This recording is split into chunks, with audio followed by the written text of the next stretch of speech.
Hello everyone, hope you all are fine.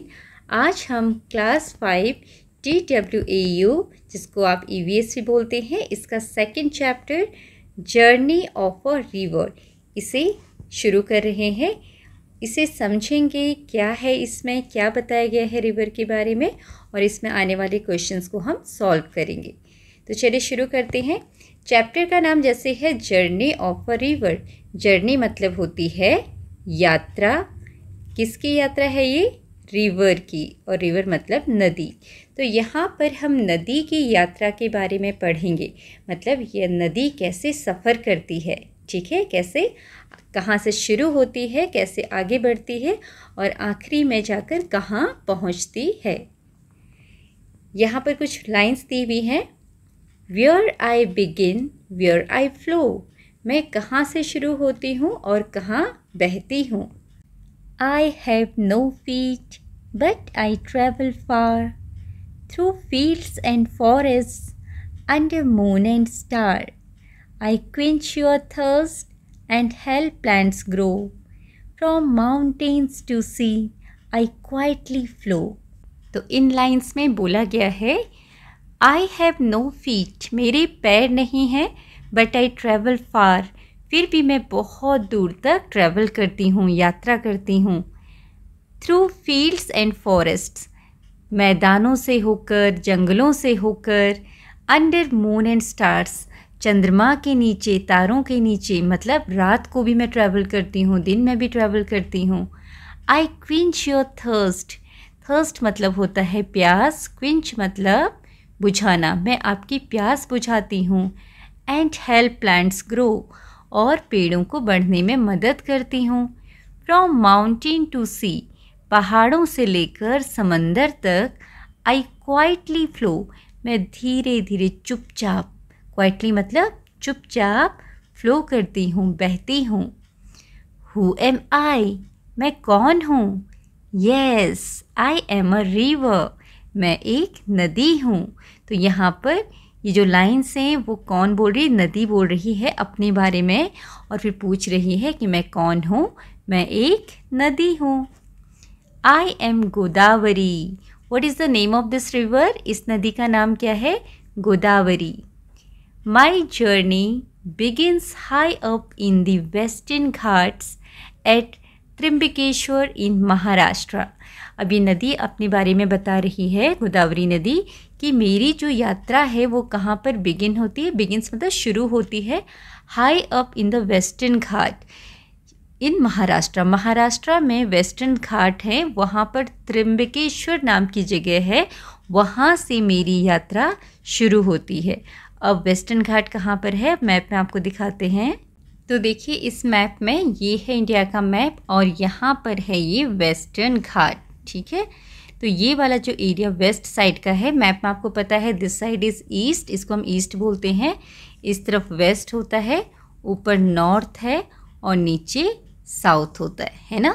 तो यहाँ पर वेस्ट की साइड, पश्चिम की साइड जो घाट हैं समंदर के किनारे किनारे, इनको क्या बोलते हैं? वेस्टर्न घाट्स। तो यहाँ पर वेस्टर्न घाट हैं महाराष्ट्र में, ठीक है। महाराष्ट्र का मैप आ जाता है यहाँ पर। यहाँ महाराष्ट्र में वेस्टर्न घाट में एक त्र्यंबकेश्वर नाम की जगह है, वहाँ से मेरी शुरुआत होती है, उसकी पहाड़ियों से मेरी शुरुआत होती है। फिर नदी कहती है although I start out as a stream, as I move across the land, rainwater and other streams join me, making me wider and stronger. तो नदी बोलती है कि हालांकि जब मैं वहाँ से निकलती हूँ, शुरू होती हूँ उन पहाड़ों से, वेस्टर्न घाट के पहाड़ों से, तब मैं एक स्ट्रीम की तरह होती हूँ। स्ट्रीम मतलब पतली नहर जैसी, ठीक है।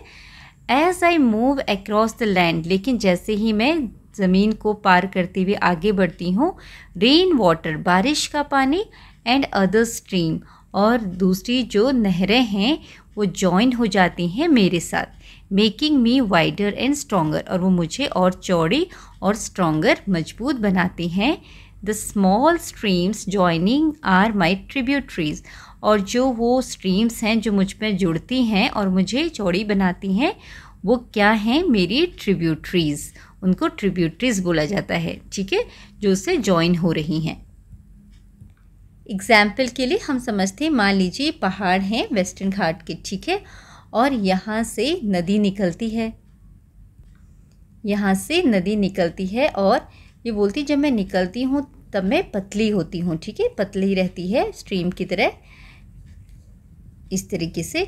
लेकिन जैसे ही मैं आगे बढ़ती जाती हूँ बारिश का पानी मुझ में आता जाता है, ठीक है, बारिश होती है तो बारिश का पानी भी इसमें मिलता है, और अगल बगल की जो नदियाँ पत्ती पत्ती स्ट्रीम्स हैं, यहाँ से भी स्ट्रीम्स इसमें मिली, ठीक है, ये आगे बढ़ी, फिर इस तरीके से पानी बढ़ गया और थोड़ी चौड़ी हो गई, और यहाँ से भी कोई और स्ट्रीम आ रही है, उसका पानी भी इसमें जाके मिल गया, और मान लीजिए यहाँ से भी कोई स्ट्रीम आ रही है, उसका पानी भी इसमें जाके मिल गया, तो ये आगे जाके चौड़ी होती जाती, इस तरीके से पानी बढ़ रहा है, ठीक है। तो यही बात नदी बता रही है कि वैसे तो मैं स्ट्रीम की तरह, नहर की तरह पतली निकलती हूँ पहाड़ों से, लेकिन जैसे ही आगे बढ़ती हूँ बाकी स्ट्रीम्स मुझसे जुड़ती जाती हैं और मैं ब्रॉड हो जाती हूँ, चौड़ी हो जाती हूँ, ठीक है, और ज़्यादा मजबूत हो जाती हूँ, स्ट्रॉन्ग मजबूत हो जाती हूँ, वाइडर चौड़ी हो जाती हूँ। और जो ये स्ट्रीम्स हैं, जो ये एक्स्ट्रा स्ट्रीम्स जुड़ रही हैं इससे, तो ये क्या हैं, tributaries, TRIBUTARIES,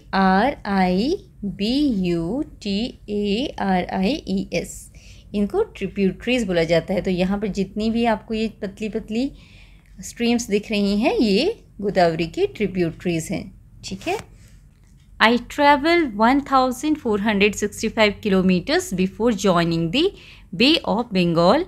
I am the second longest river in India after river Ganga.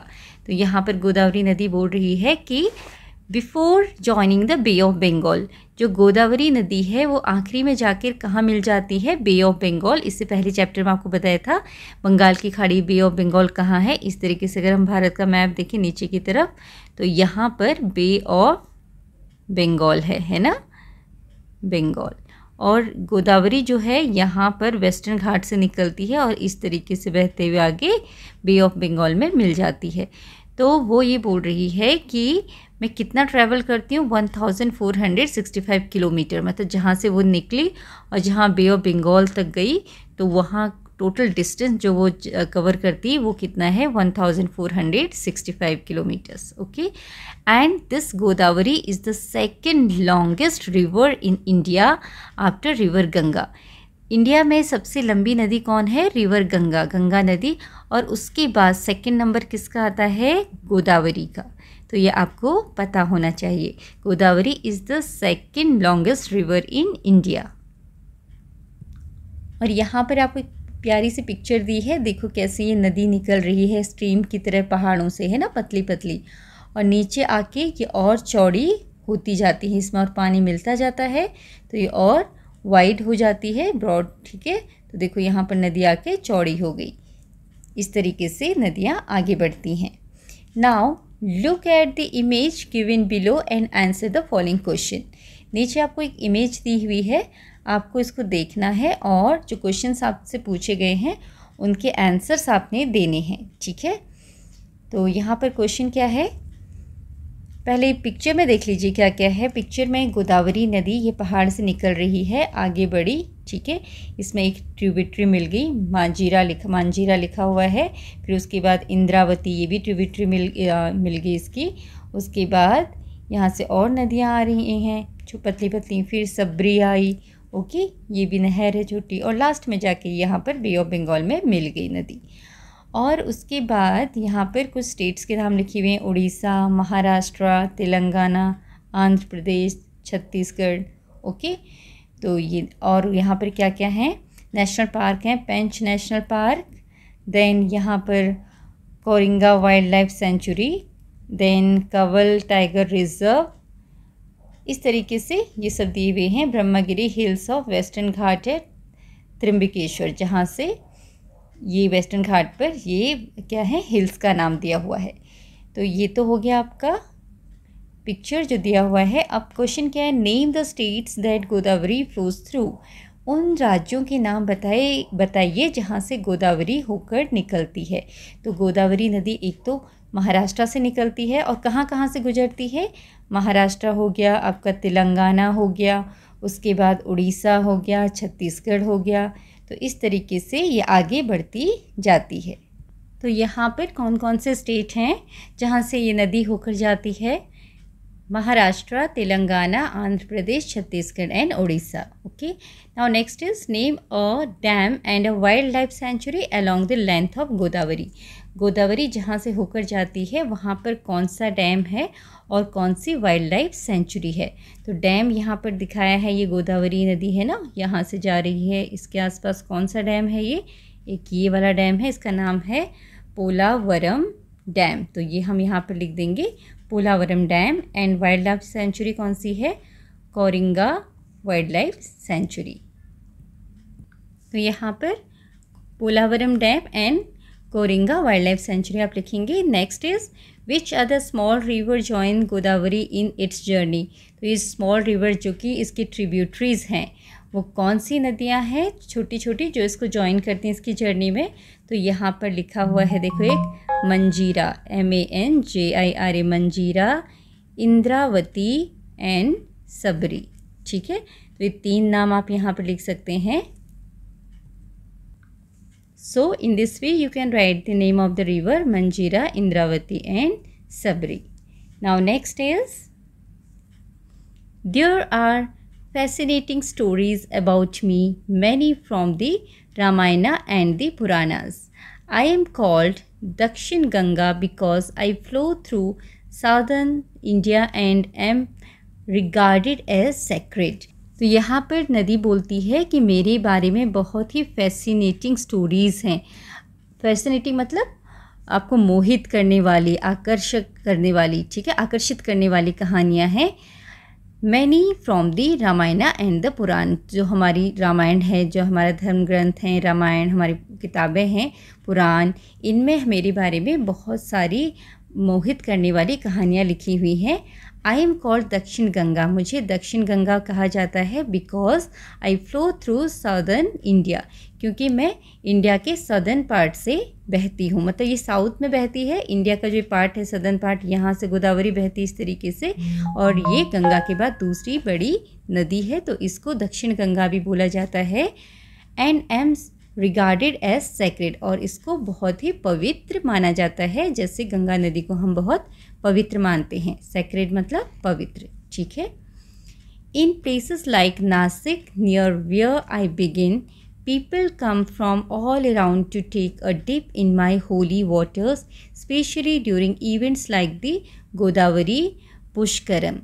अब यहाँ पर नदी बोलती है कि नासिक जैसी जगहों पर, जो कि मेरे बहुत पास है, नियर वेयर आई बिगिन, जहाँ से मैं शुरू होती हूँ, नासिक के पास, ठीक है, वहाँ पर लोग आते हैं, पूरी दुनिया से लोग आते हैं वहाँ पर, किस लिए? To take a dip in my holy water, मेरे पवित्र पानी में नहाने के लिए, डुबकी लगाने के लिए। जैसे आपने सुना होगा लोग हरिद्वार में जाते हैं ना, गंगा नदी में डुबकी लगाने के लिए, नहाने के लिए, क्योंकि उसे बहुत पवित्र माना जाता है गंगा नदी को। ऐसे ही दक्षिण भारत में जो नदी है हमारी, इसको बहुत ही पवित्र माना जाता है, इसको दक्षिण गंगा बोला जाता है। इसीलिए देश भर से लोग यहाँ पर नहाने आते हैं, डुबकी लगाने आते हैं और अपने आप को पवित्र करते हैं, ठीक है। और स्पेशली वो लोग कब आते हैं? During events like Godavari Pushkaram. तो कुछ इवेंट्स होते हैं, कुछ उत्सव होते हैं, जब स्पेशली लोग ऐसी पवित्र नदियों में जाते हैं नहाने के लिए। तो ऐसा ही एक समय है, इवेंट है, जिसको गोदावरी पुष्करम बोलते हैं। उस समय यहाँ पर गोदावरी नदी में नहाने के लिए देश भर से लोग आते हैं। यहाँ पर देखिए आपको किस तरीके से दिखाया गया है। पिक्चर में सारे बच्चे हाथ जोड़कर खड़े हैं और भी ये इनकी टीचर होंगी।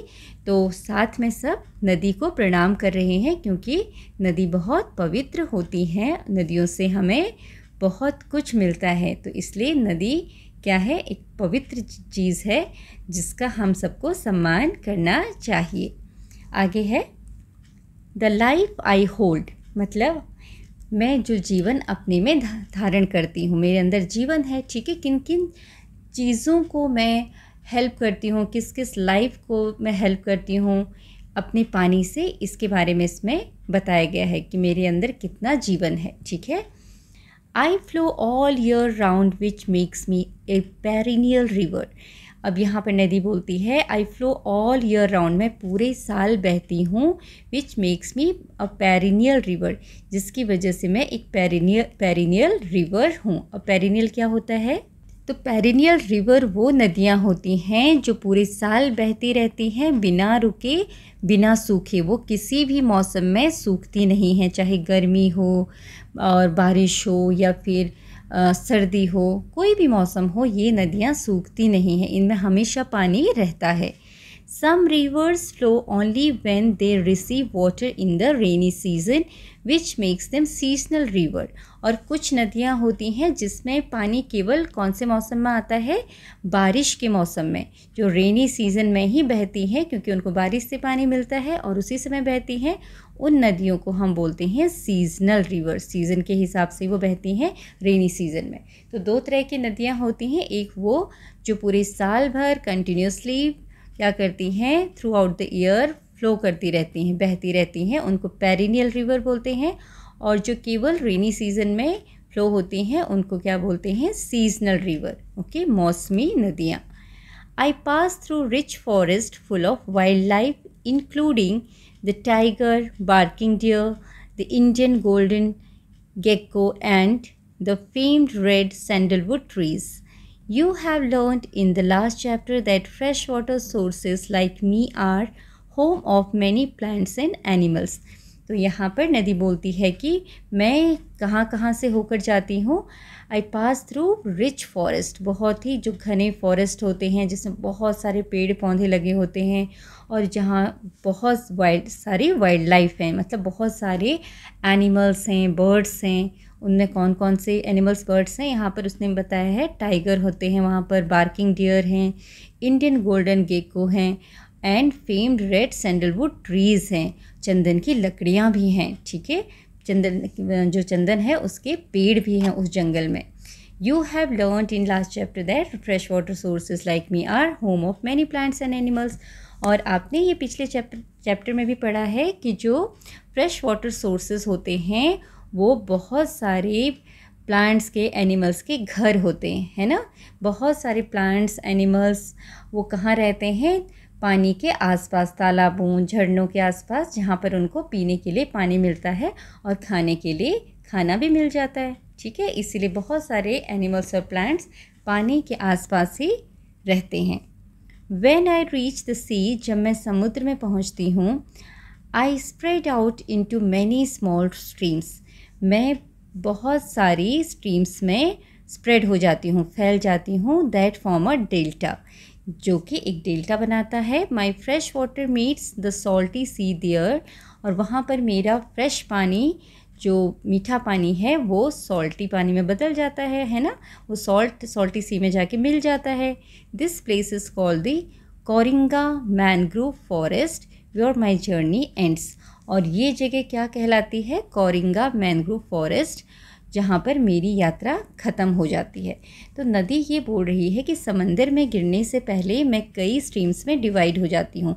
जैसे मान लीजिए ऐसे नदी आई, ठीक है, और यहाँ पर मान लीजिए समंदर है, तो अब इस समंदर में मिलने से पहले नदी काफ़ी हिस्सों में इस तरीके से बढ़ जाती है। ठीक है, इस तरीके से अलग अलग स्ट्रीम्स में। और ये जगह जहाँ पर नदी अलग अलग हिस्सों में बढ़ जाती है, इसको हम बोलते हैं डेल्टा। क्या बोला जाता है? डेल्टा। ठीक है, और इस डेल्टा वाली जगह में नदी बहुत सारी मिट्टी जो अपने साथ लेकर आई है, स्मॉल स्टोन्स, रॉक्स, और बहुत उपजाऊ मिट्टी भी होती है। वो जितनी भी मिट्टी अपने साथ बहाकर पीछे से लेकर आती है, छोटे छोटे पत्थर, वो सब यहाँ पर डेल्टा पर इकट्ठे हो जाते हैं। उसके बाद नदी छोटे छोटे स्ट्रीम्स में बढ़ जाती है और समंदर में मिल जाती है। तो यहाँ पर नदी बोल रही है कि बे ऑफ बंगाल में मिलने से पहले वो जगह जहाँ पर मेरी जर्नी ख़त्म हो जाती है, वो क्या है? उस प्लेस को कोरिंगा मैनग्रोव फॉरेस्ट बोलते हैं। यहाँ पर मेरी जर्नी ख़त्म हो जाती है। तो एक फॉरेस्ट है, मैनग्रोव के ट्रीज हैं यहाँ पर, और ये देखो यहाँ से नदी अलग अलग स्ट्रीम्स में बढ़ गई है समंदर में गिरने से पहले। ठीक है, मिलने से पहले। तो दिस इज़ मैनग्रोव फॉरेस्ट और इसका नाम है कोरिंगा मैनग्रोव फॉरेस्ट। आगे है the many ways I support lives. तो नदी यहाँ पर बहुत तरीके से जीवन को सपोर्ट करती है, जिंदा रहने के लिए सपोर्ट करती है। कैसे? सिंस एंशियंट टाइम्स, पुराने समय से ही people have always build their homes near rivers. लोगों ने हमेशा अपने घर कहाँ बनाए हैं? नदियों के पास और वाटर बॉडीज़, या फिर किसी और वाटर बॉडीज़ के पास, जैसे कि लेक, ओके, पॉन्ड के पास, झरनों के पास। Can you guess why? आप बता सकते हैं क्यों? ये इसलिए क्योंकि जो नदियाँ हैं या वाटर बॉडीज़ हैं वो प्रोवाइड करती हैं क्या? ड्रिंकिंग वाटर, पीने का पानी, ठीक है, और फार्मिंग के लिए भी पानी प्रोवाइड करती हैं, और जो भी डेली नीड्स होती हैं लोगों की उसके लिए पानी प्रोवाइड करती हैं नदियाँ। और ये फ़िशिंग के लिए भी सपोर्ट करती हैं। यहाँ पर अगर नदी के आसपास अगर लोग रहते हैं वो फ़िशिंग कर सकते हैं। ट्रांसपोर्ट के लिए भी पानी का इस्तेमाल होता है। और यहाँ पर जो लैंड है वो बहुत ही उपजाऊ होता है, फर्टाइल होता है, और तो वहाँ पर क्रॉप्स भी उगाए जा सकते हैं। तो यही बात आप यहाँ पर बताएंगे। So you can write your answer like this. It is because water bodies provide water for drinking, farming and daily needs. They also support fishing and transportation. Okay? तो इस तरीके से आप इसका आंसर लिखेंगे। आगे है, Do you know the many ways I support people every single day? क्या तुम्हें पता है मैं किस तरीके से हर दिन लोगों को सपोर्ट करती हूँ? ठीक है, अलग अलग तरीक़ों से, अलग अलग चीज़ों के लिए। I provide water to people in the many towns and villages around me. अब यहाँ पर नदी बोलती है कि मेरे आसपास जो भी शहर हैं, कस्बे हैं या गांव हैं, मैं उनको वहाँ पर पानी प्रोवाइड करती हूँ उनके यूज़ के लिए। ठीक है, the water for all houses, schools and fields comes from me. वहाँ पर जो भी घर हैं, स्कूल्स हैं या फील्ड्स हैं, खेत हैं, वहाँ पर पानी की जो भी ज़रूरत होती है वो पानी कहाँ से मिलता है? मेरे द्वारा ही उनको मिलता है। वो वहीं से लेके जाते हैं पानी, नदी से। I not only help people drink, cook and wash, but also help them to grow food and make things in their factories. नदी बोलती है मैं केवल लोगों की मदद पानी पीने के लिए, खाना बनाने के लिए या नहाने धोने के लिए नहीं देती हूँ, बल्कि मैं फूड ग्रो करने के लिए, खाना जो फसल होती है उसको ग्रो करने के लिए, बढ़ाने के लिए, उगाने के लिए भी देती हूँ। Making things in there factories, और उनकी फैक्ट्री में जो सामान बनता है उसके लिए भी मैं पानी देती हूँ। आपको पता है बहुत सारा जो ज़्यादातर जो सामान होते हैं फैक्ट्रीज़ में ही बनते हैं, और फैक्ट्रीज़ को रन करने के लिए पानी की ज़रूरत होती है, तो वो पानी भी उन फैक्ट्रीज़ को नदी से ही मिलता है। I also support many livelihood, मतलब मैं बहुत जो जीवन हैं, लोग हैं, उनको भी सपोर्ट करती हूँ, इनकी जो ज़िंदगी है उसको चलाने के लिए। My water is carried in pipes and canals and shared by many. तो यहाँ पर गोदावरी नदी बोलती है कि मेरा पानी जो है पाइप्स के द्वारा और नहरों के द्वारा, कैनाल्स के द्वारा लेके जाया जाता है, और बहुत सारे लोगों से शेयर करते हैं, आपस में बांटते हैं। शेयर कैसे करेंगे? जैसे आप जानते हो कि एक जगह टैंक बना देते हैं ना, और वहीं से सारा कनेक्शन होता है, सभी के घरों में पानी जाता है ना। इस तरीके से कोई इधर को गया पाइप, कोई इस तरफ को गया, तो इस तरीके से अलग अलग जगह कनेक्शन डाले जाते हैं, तो लोग इस पानी को शेयर करते हैं। तो इसी तरीके से नदी भी बोलती है कि मेरा पानी पाइप्स के द्वारा और कैनाल्स के द्वारा लेके जाया जाता है और लोगों से शेयर करते हैं। तो देखो पानी का क्या क्या इस्तेमाल हो रहा है। यहाँ खेती हो रही है, ठीक है, और यहाँ पर क्या हो रहा है, एंजॉयमेंट के लिए भी पानी का यूज़ करेंगे, रिवर राफ्टिंग कर रहे हैं। तो टूरिज़्म है ये, इधर दिया हुआ है इको टूरिज़्म। इको टूरिज़्म क्या है? Means visiting natural places like forest, rivers or mountains to enjoy their beauty, watch animals or birds and learn about nature without harming the environment. Eco tourism में क्या होता है, लोग natural जगहों को visit करते हैं, जैसे कि फॉरेस्ट को विज़िट करते हैं, नदियों को देखने जाते हैं, माउंटेन्स में जाते हैं, किस लिए? उनकी, ताकि उनकी जो खूबसूरती है उसको वो देख सके, इंजॉय कर सके। वहाँ पर वो एनिमल्स को देखते हैं, बर्ड्स को देखते हैं और नेचर के बारे में सीखते हैं। ठीक है, बिना उन चीज़ों को नुकसान पहुंचाए, बिना एनवायरनमेंट को कोई नुकसान पहुंचाए। लोग जब इन सभी नेचुरल चीज़ों को देखने जाते हैं, उनको एंजॉय करते हैं, इस चीज़ को बोला जाता है eco tourism. Okay, now next is list 3 ways in which people are dependent on the river Godavari. 3 चीज़ों की लिस्ट बनाइए जिससे पता चलता है कि जो लोग हैं वो गोदावरी नदी के ऊपर निर्भर हैं। किन 3 चीज़ों के लिए लोग गोदावरी नदी के ऊपर निर्भर हैं। तो यहाँ पर आप 3 चीज़ें बता सकते हैं किस तरीके से वहाँ के लोग गोदावरी नदी पर डिपेंडेंट है। For daily need of water like drinking, washing, ठीक है, कुकिंग एक्सेट्रा। डेली नीड्स के लिए जो ज़रूरत होती है पानी की, जैसे कि ड्रिंकिंग, वॉशिंग एक्सेट्रा, इसके लिए वो नदी पर निर्भर हैं। फॉर ग्रोइंग क्रॉप्स, फसल उगाने के लिए। फॉर रनिंग फैक्ट्रीज़, और फैक्ट्रीज़ को चलाने के लिए भी वो इसी गोदावरी नदी के पानी पर निर्भर हैं। Next question is in which occupations, occupation मतलब व्यवसाय, काम, जिस काम को करने से आपको पैसा मिलता है। In which occupation are people engage near the river Godavari.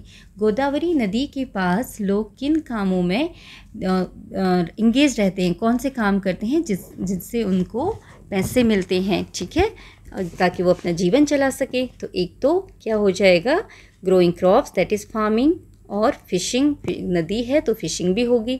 तो इस तरीके से आप ये आंसर लिखेंगे। So here you have to write the answer like this.